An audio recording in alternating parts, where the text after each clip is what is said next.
한 주도 평안하셨습니까? 한 주간도 평안하셨나요? 오늘도 우리 찬양 받으신 하나님께 박수를 영광 올리겠습니다. 우리 앞뒤자로 반갑게 인사 나누겠습니다. 안녕하세요. 참 잘 오셨습니다. 네, 한번 따라하시죠. 성도는 어떤 삶을 사는 것인가? 크게 하셔야 돼요. 조금만 나 쪽으로 붙어가지고 아시죠? 성도는 어떤 삶을 사는 것인가? 성도는 어떤 삶을 사는 것인가? 성도는 어떤 삶을 살아야 하는 것인가? 이런 제목으로 함께 은혜를 나누고자 합니다. 요사이 밖에 나가서 길을 걷다 보면 느끼는 것 중 하나가 정말 요즘은 많은 사람들이 참 많은 이 반려동물들을 키우며 살아가는구나 하는 것을 보게 됩니다. 그래서 길을 걷다 보면 몇 미터 못 가서 또 반려동물, 또 몇 미터 가다 보면 또 여기서 멍멍, 저기서 왈왈. 그래서 이 반려동물로 인한 문제들이 참 또 많이 일어나고 있습니다.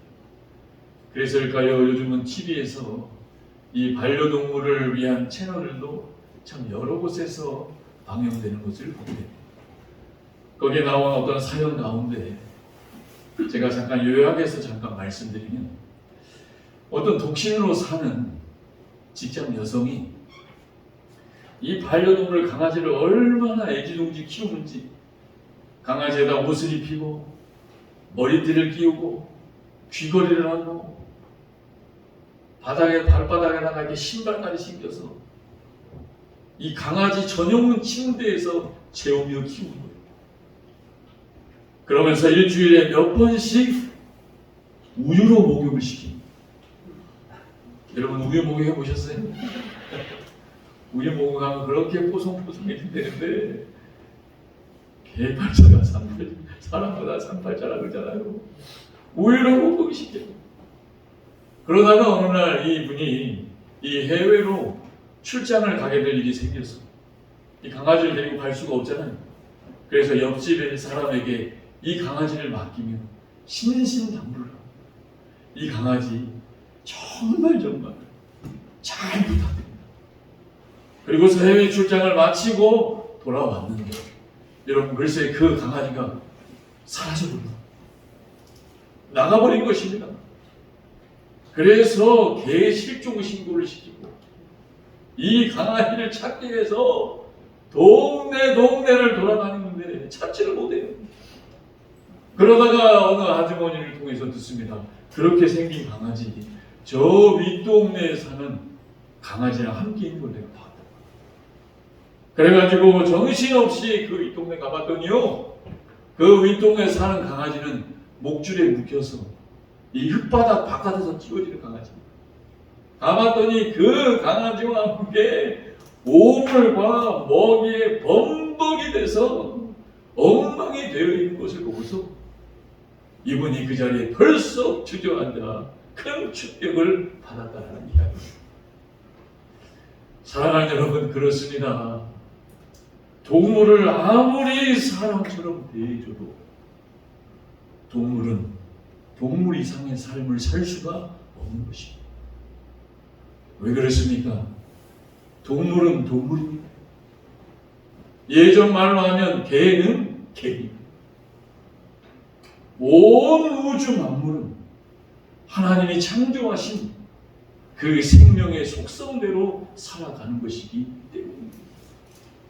하나님이 창조하신 생명의 속성대로 살아가는 것입니다. 그 말씀을 창세기 1장 21절에는 이렇게 기록합니다. 우리 같이 한번 읽어봅니다. 시작. 하나님이 큰 바다 짐승들과 물에서 번성하여 움직이는 모든 생물을 그 종류대로, 날개 있는 모든 새를 그 종류대로 창조하시니 하나님이 보시기에 좋았더라. 아멘. 하나님이 그 종류대로 창조하셨어요. 그 생물의 종류에 따라 하나님께서 생명을 주셔서 주신 생명의 속성대로 살게 하여 주셨다. 그렇게 저와 여러분의 인간의 삶도 마찬가지라는 것입니다. 예수 믿지 않는, 예수 없는 인생은 그 생명의 속성이 이 세상, 예수 없는 인생은 오늘도 이 세상의 생명의 속성대로 살아가는 것입니다. 저와 여러분처럼 예수 믿어서 구원받은 자의 속성은 예수의 생명, 예수 생명의 속성대로 살아가야 되는 줄 믿으시기 바랍니다. 그래서 로마서 6장 4절에 이렇게 기록합니다. 같이 한번 읽어볼까요? 시작. 그러므로 우리가 그의 죽으심과 합하여 세례를 받음으로 그와 함께 장사되었나니 이는 아버지의 영광으로 말미암아 그리스도를 죽은 자 가운데서 살리심과 같이 우리로 또한 새 생명 가운데서 행하게 하려 함이라. 아멘. 마지막 한번 따라해보세요. 새 생명 가운데서 행하게 하려 함이라. 하나님은 저와 여러분에게 예수 생명을 통해서 새 생명을 주신 줄로 믿습니다. 그래서 여러분, 이 생명이라는 것은 우리가 예수를 믿으면 예수 믿기 전 우리의 생명은 옛 생명이라고. 예수 믿기 전 우리의 생명은 무슨 생명이라고요? 옛 생명. 그런데 우리가 예수를 믿어서 죄 사함 받고 부활하신 주님으로 말미암아 새롭게 살아난 생명이 된 것입니다.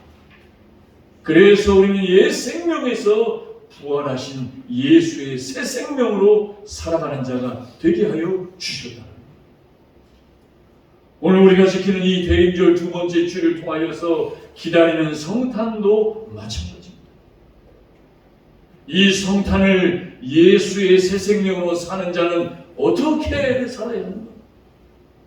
첫째는 이 대림절을 지켜야 하는 것이고, 그리고 성탄에 오신 주님을 기다려야 합니다. 한번 따라해보세요. 지키고 기다려야 된다. 여러분, 왜 우리가 안식일을 지킵니까? 하나님이 저와 여러분에게 새 생명을 주셨기 때문에. 왜 성탄의 주님을 기다립니까? 우리 주님이 저와 여러분에게 새 생명을 주셨기 때문에. 그래서 지난 한 해를 내가 어떻게 살아왔고 앞으로 내 삶은 어떻게 살아야 하는지를 생각하며 살아가는 것이 바로 예수 믿는 자의 새 생명으로 살아가야 되는 하나님의 은혜인 줄로 믿습니다. 그런데 여러분이 예수가 없는 인생, 옛 생명으로 사는 인생은 어떻게 삽니까? 성탄절이 오면 마시고 취하고 즐기고, 예수는 없으면서 세상에 빠져서 취하고 마시고 즐기며 살아가는 것이 바로 옛 생명, 그 생명의 속성이 바로 이 세상의 생명이다. 그렇다 보니 여러분, 성탄절이 되면 가장 많은 죄가 일어납니다. 성탄절 이브와 성탄절 가장 악한 죄가 일어납니다. 그래서 성탄은 믿는 자에게는 축복이지만 믿지 않는 자에게는 심판의 징조가 될 것이라는 사실을 명심하시기 바랍니다. 믿는 자에게 성탄은 축복이지만 믿지 않는 자에게는 멸망과 심판의 징조가 될 것이라는 겁니다. 마치 소돔과 고모라처럼, 노아의 홍수 때처럼 하나님의 심판이 다가오는데도 그것을 알지도 못하고 마시고 취하고 즐기다가 세상 홍수로 끝나게 되는 것처럼 말이죠. 그래서 여러분, 예수를 믿는 인생과 예수가 없는 인생, 예수를 믿는 인생은 전혀 다른 것입니다. 이 두 생명은 같아질래야 같아질 수가 없는 거예요. 예수 없는 인생은 이 세상의 지배를 받아 내가 주인되어 내 육신이 이끄는 대로, 내 육신이 느끼는 대로 자기를 나타내는 삶인 것입니다. 예수가 있는 인생은 우리 주님이 나의 주인이에요. 우리 주님을 나타내는 인생이 되어야 할 줄 믿습니다. 그래서 여러분, 예수 없는 인생은 하나같이 자기를 나타내요. 내가 뭐했나? 내가 누구다? 그러나 예수 생명으로 살아가는 저와 여러분은 내가 아닌 우리 주님을 나타내는 인생들이 되시기를 바랍니다. 그래서 예수 없는 인생을 성경은 뭐라고 합니까? 본질상 진노의 자녀. 우리 에베소서 2장 2절에서 3절 말씀 같이 한번 읽어보실까요? 2절 3절입니다. 시작. 그때 너희는 그 가운데서 행하여 이 세상 풍조를 따르고 공중의 권세 잡은 자를 따랐으니 곧 지금 불순종의 아들들 가운데서 역사하는 영이나 전에는 우리도 다 그 가운데서 우리 육체의 욕심을 따라 지내며 육체와 마음에 원하는 것을 하여 다른 이들과 같이 본질상 진노의 자녀이었더니 아멘. 본질상 누구의 자녀인데요? 진노의 자녀. 이 본질이 마귀 사탄에 속한 세상의 생명의 속성으로 살아가는 진노의 자녀의 삶을 살아가는 것입니다. 그런데 하나님의 은혜로 저와 여러분이 예수 믿어서 오늘 이렇게 나와 예배드릴 수 있는 것, 이것은 바로 내 안에 주님이 주인 되셔서 우리 주님을 나타내는 하나님의 은혜의 축복인 줄로 믿습니다. 이제 본문을 중심으로 그럼 어떻게 해야 성도의 삶을 하나님의 은혜로 살아갈 수 있는가?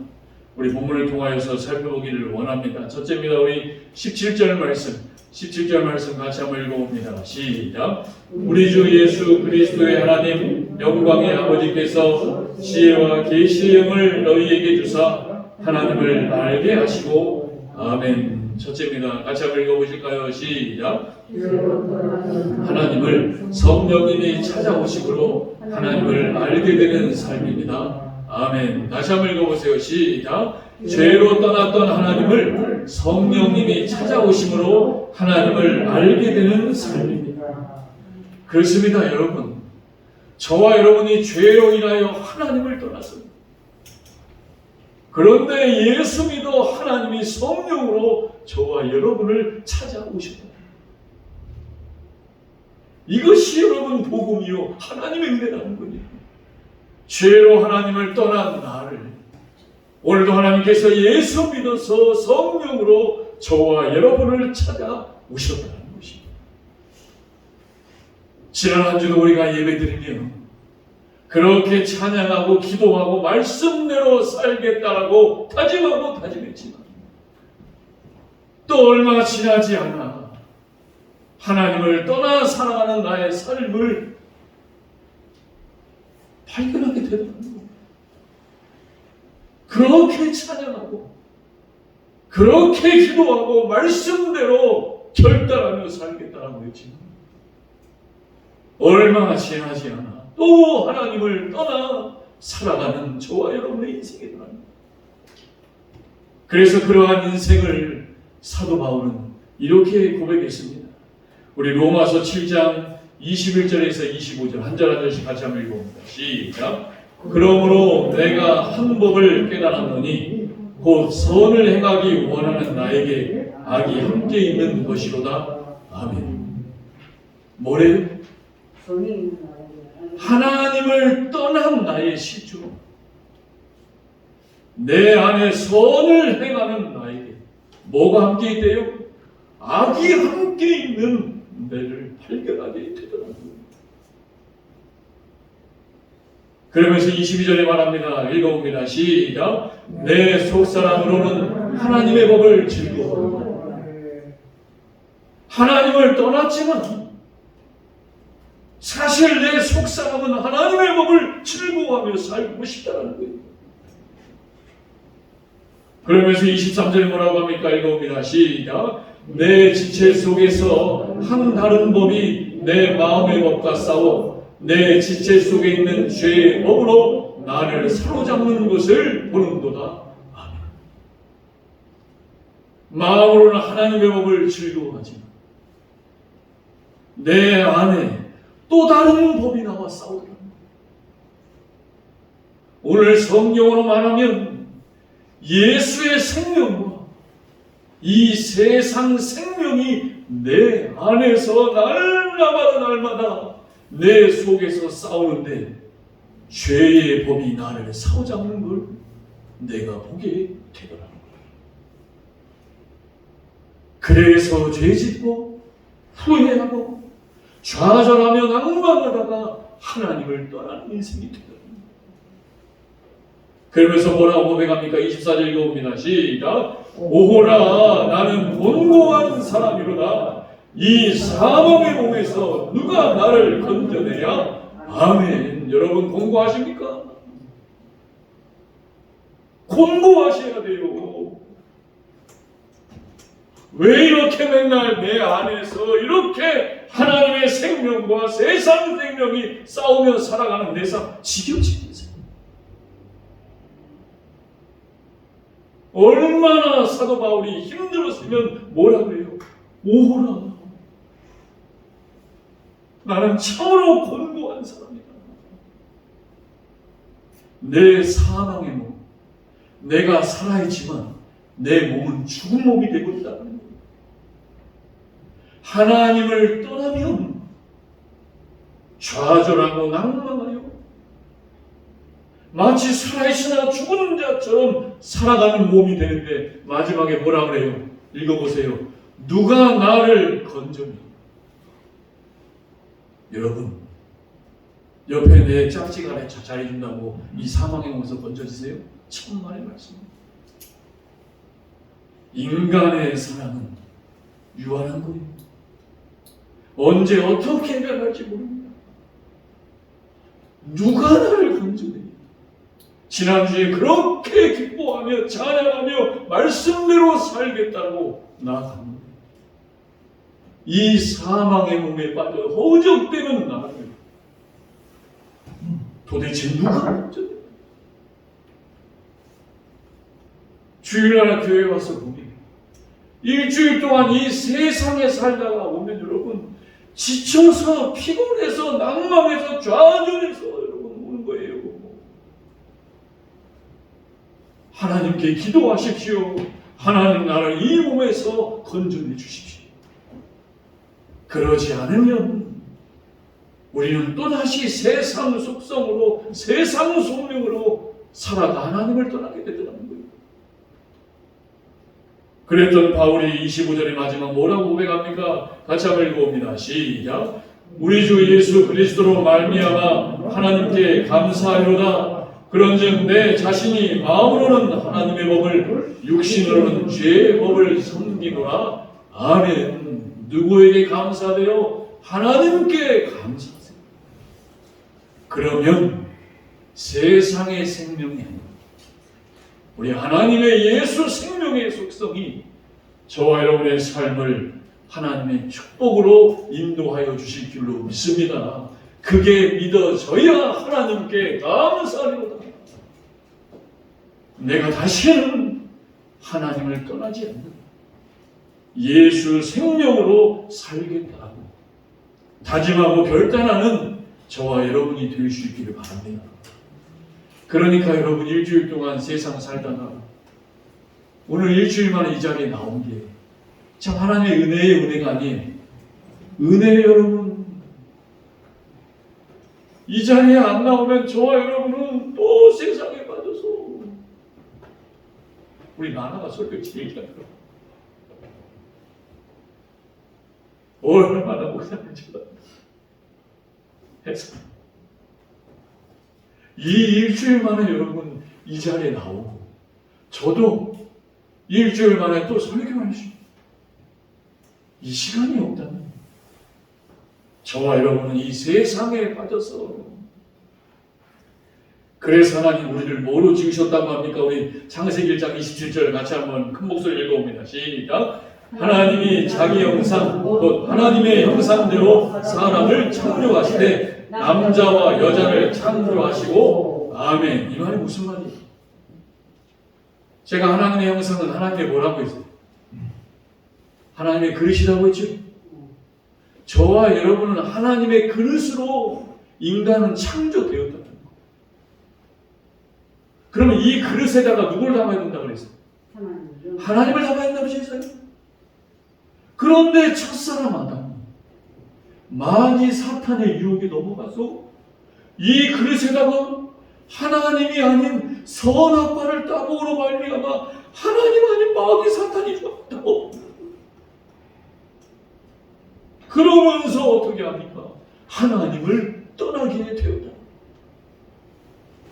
그래서 여러분, 선악과를 건드리는 순간부터 인간은 따라하세요. 두려움과 두려움과 결핍과 결핍과 욕망과 욕망과 이것을 위해 살아가는 인생이 되는 선악과를 건드리는 순간부터 인간에게는 두려움과 결핍과 욕망 따라 살아가는 인생이 되었다. 여러분, 오늘 왜 이렇게 수많은 가정이 무너집니까?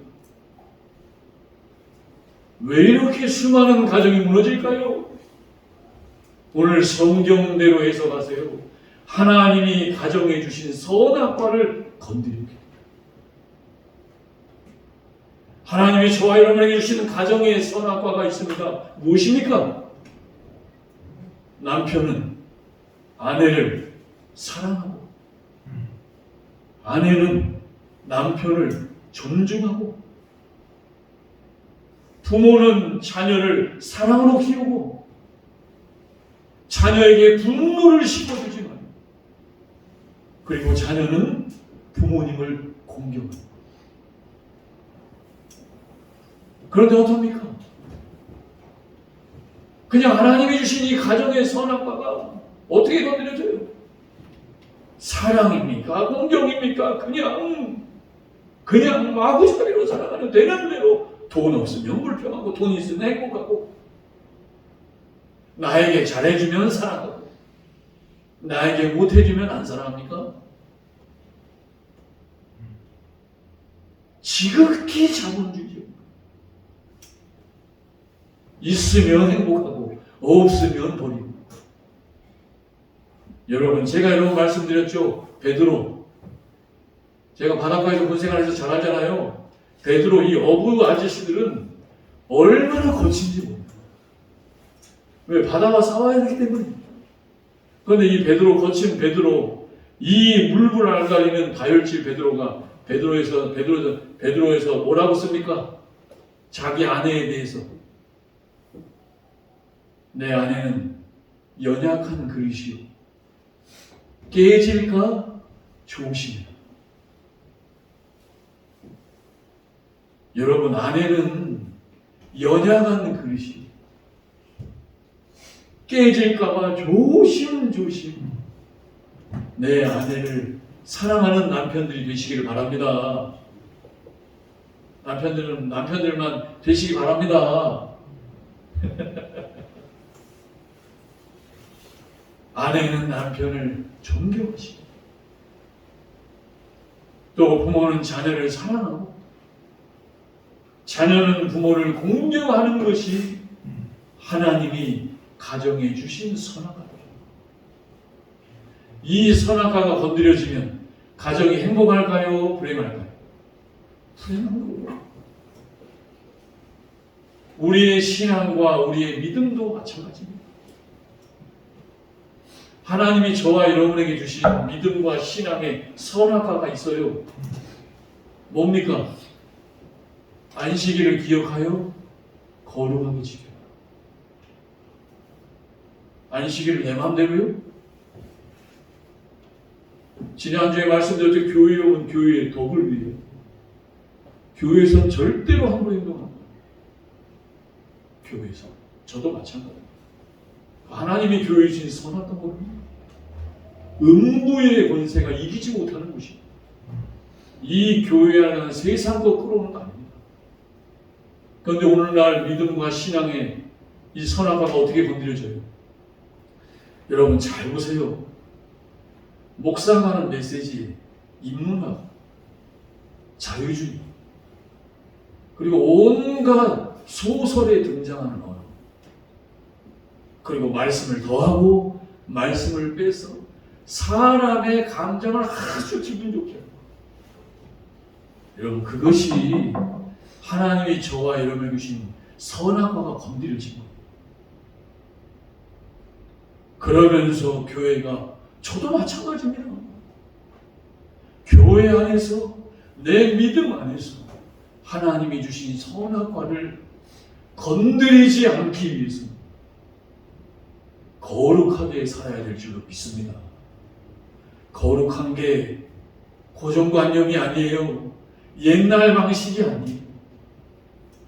저와 여러분의 승리는 빛과 소금으로 거룩하게 살아가는 겁니다.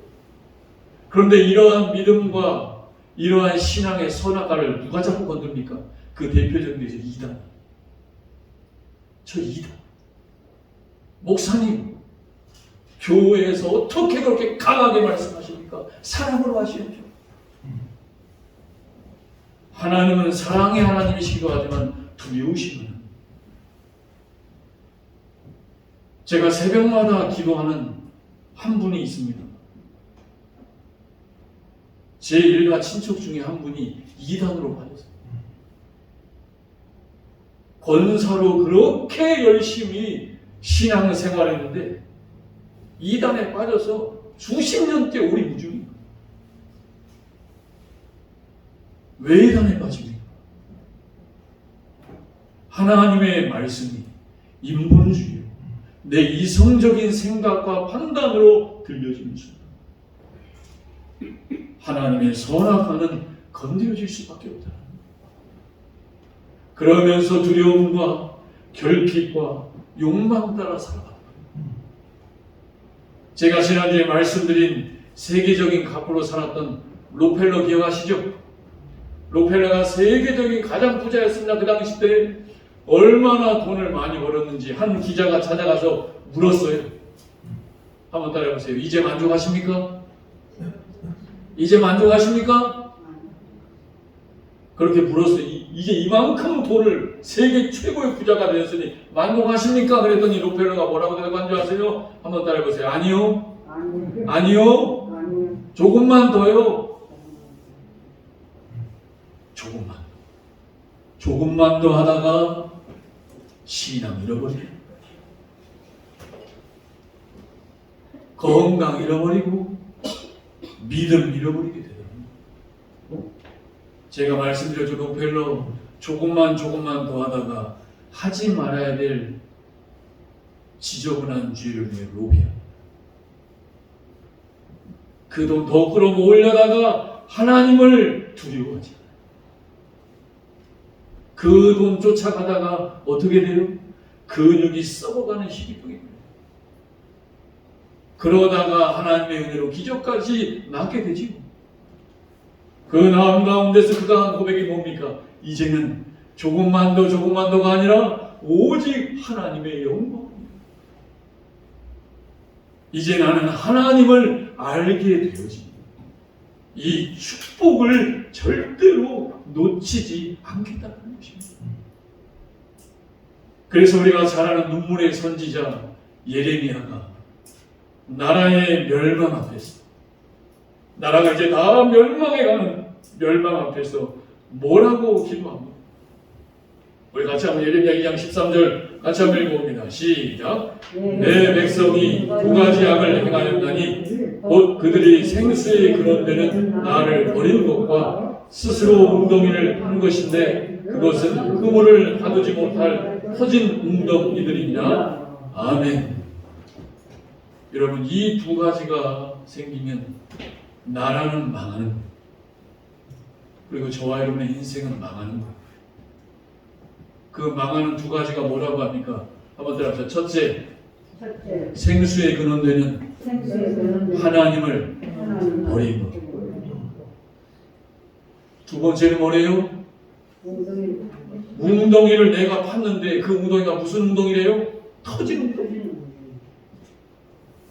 다시 말해서 하나님을 떠나고 내가 내 길을 만드는 순간 내 자신뿐 아니라 한 나라도 하나님이 멸하여 버리십니다. 사랑하는 여러분, 소망합니다. 어떠한 순간에도 하나님을 버리지 마시기 축복합니다. 내 스스로의 웅덩이와 길을 만들지 말기를 소망합니다. 사도 바울이 여러분 얼마나 잘난 사람이었습니까? 부족한 것이 없는 지성인이었어요. 그런데 그는 그 부족함 없는 잘난 것 갖고 뭐합니까? 자기와 다른 사람을 핍박하며 심지어 잡아서 죽이려 합니다. 왜요? 하나님이 없기 때문에. 예수가 없기 때문에. 그러다가 주님을 만나죠. 그가 사랑의 주님을 만나고서 뭐라고 고백합니까? 그래서 우리 같이 한번 읽어볼까? 빌립보서 3장 8절 9절입니다. 시작. 또한 모든 것을 해로 여김은 내 주 그리스도 예수를 아는 지식이 가장 보장하기 때문이라. 내가 그로 인하여 모든 것을 잃어버리고 배설물로 여김은 그리스도를 얻고 그 안에서 발견되려 하리니 내가 가진 의는 율법에서 난 것이 아니오 오직 그리스도를 믿음으로 말미암은 것이니 곧 믿음으로 하나님께로부터 난 의라. 아멘. 하나님을 아는 지식이 가장 고상하기 때문입니다.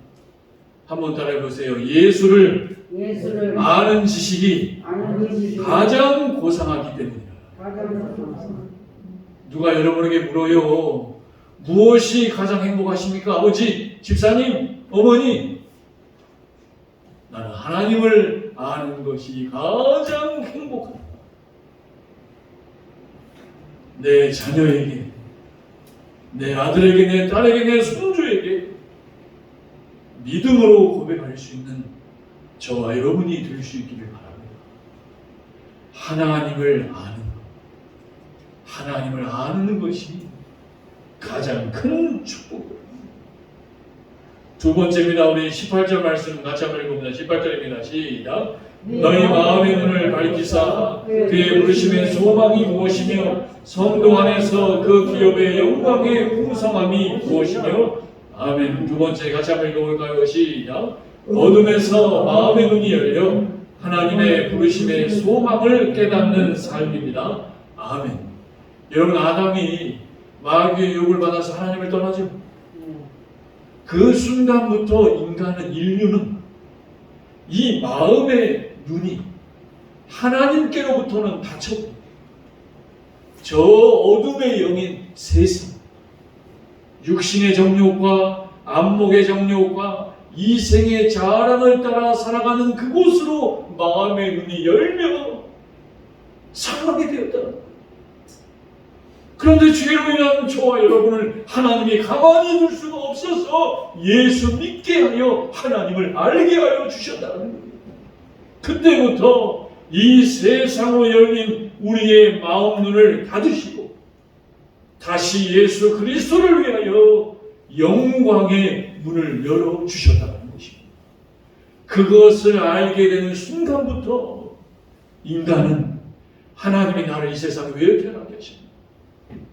왜 나를 이 세상에 보내셨나라는 나의 사명과 부르심의 소망을 알게 되고 영광의 풍성함을 알게 되는 인생이 되더라는 거예요. 여러분, 이것이 최고의 축복인 줄로 믿으시기 바랍니다. 하나님으로 눈이 열려야 왜 하나님이 나를 이 세상에 태어나게 한지 아는 거예요. 부르심의 소망이 무엇인 줄을 알게 해주시더라고요. 여러분, 요사이 청년들과 청소년들에게 물어보면, 제가 예전에 청소년들, 청년부들 가르치다 보면 앞으로 뭐 할 거야? 모르겠네. 어떤 사람이 되고 싶어? 모르겠는데. 하나님이 나를 이 세상에 왜 태어나게 했는지에 대한 이유를 몰라요. 나의 부르심의 소망이 무엇인지를 모르는 인생이 되더라고요.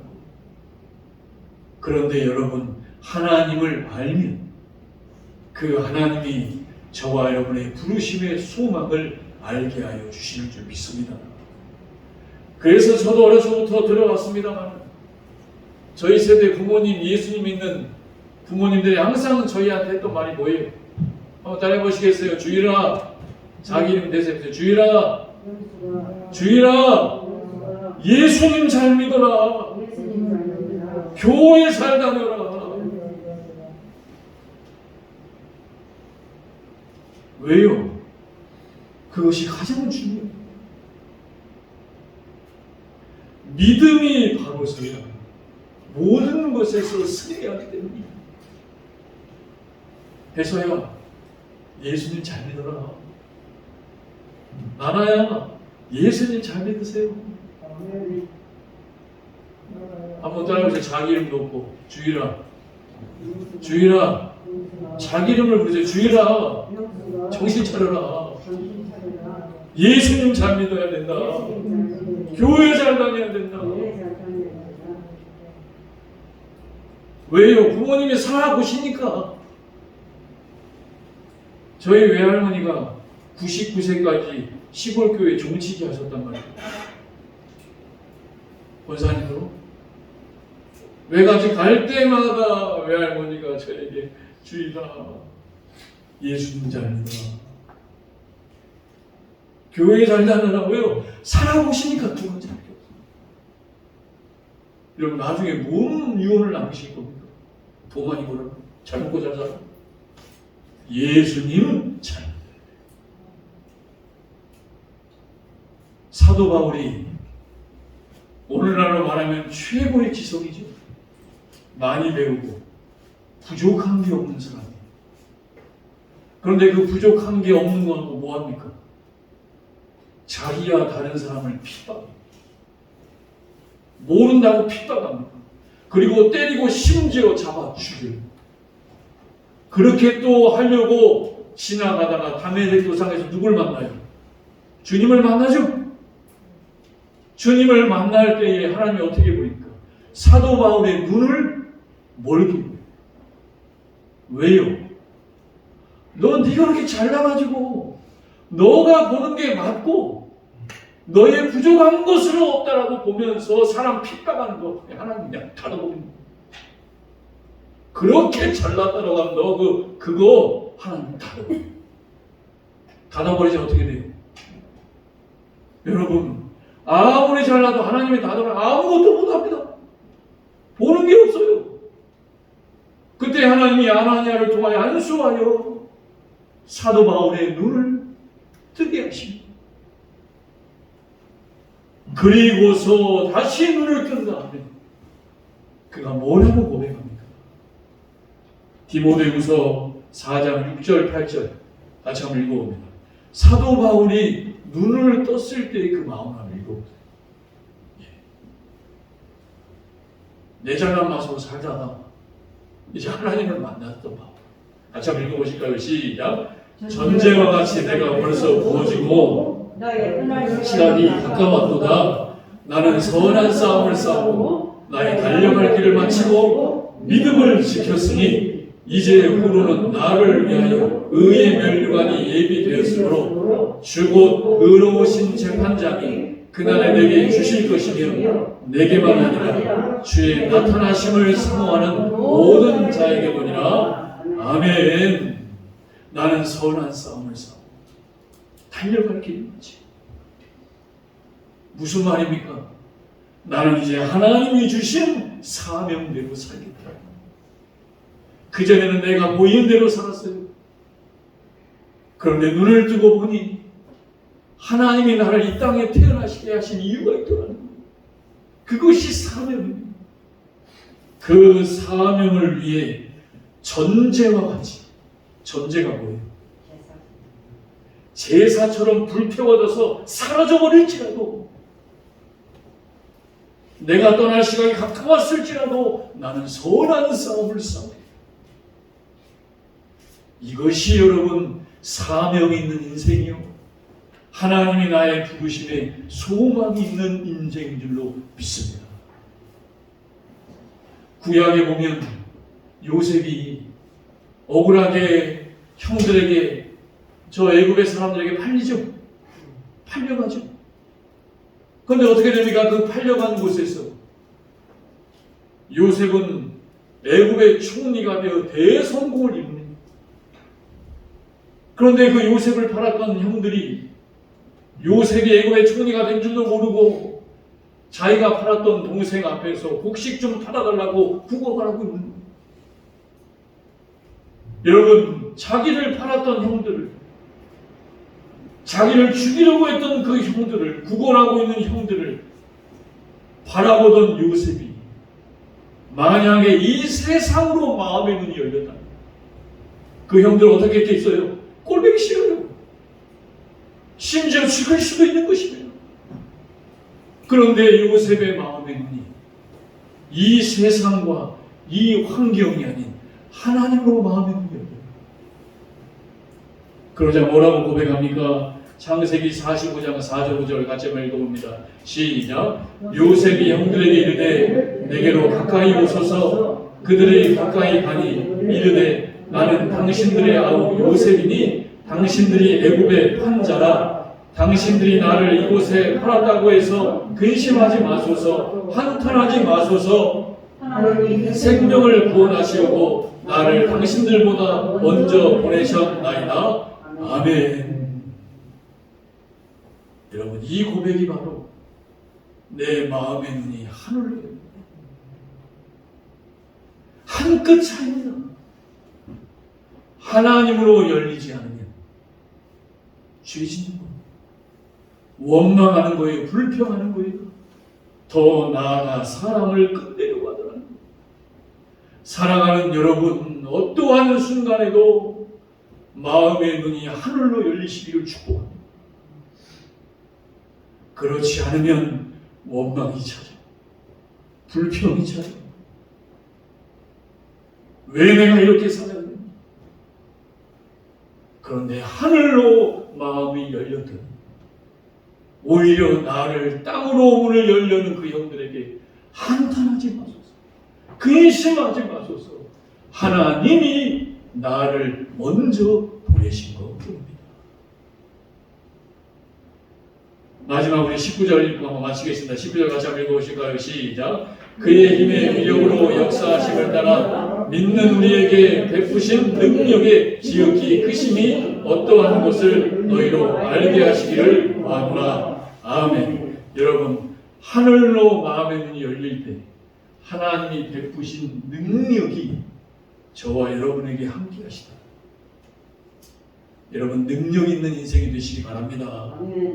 세상의 능력도 능력이지만 하나님이 주시는 능력을 받으세요. 그 능력이 하늘의 문을 열렸다. 그런데 성경은요, 하나님의 능력을 받는 이 메커니즘, 하나님의 능력을 받는 길을 세 가지로 얘기합니다. 같이 한번 읽어보세요. 시작. 오셔서 보게 하시고 나타내게 하신다. 한번 따라해보세요. 오셔서 보게 하시고 나타내게 하신다. 첫째입니다. 주님이 오셔야 돼요. 오셔야 됩니다. 두 번째, 보셔야 됩니다. 그리고 나타나셔야 돼요. 여러분, 주님이 저와 여러분에게 오셨습니까? 오셨지요? 오셨으면 뭐 해야 돼요? 보셔야 돼요. 이제 육신으로만 볼 게 아니라 내 안에 오신 성령님의 역사로 볼 수 있습니다. 그리고 뭐 하셔야 돼요? 나타나셔야 돼요. 따라해보세요. 오셔서 보게 하시고 나타나시옵소서. 따라해보세요. 주님 저에게 오시옵소서. 가슴에 손을 이렇게 대고 한번 해보세요. 저 손을 가슴에 이렇게 따라해보세요. 주님 저에게 오시옵소서. 보게 하여 주옵소서. 보게 하여 주옵소서. 나타나 주시옵소서. 이 시간 말씀 생각하며 결단의 기도 드릴 때 사랑의 하나님 아버지, 하나님이 있는 인생을 살아갈 수 있도록 오시고 보시고 나타내는 인생 되게 해달라고 우리 주의 한 몸을 딛고 결단의 기도 드리며 나아갑니다. 주여, 할렐루야. 사랑의 아버지 하나님 감사합니다. 주님 저에게 오시옵소서.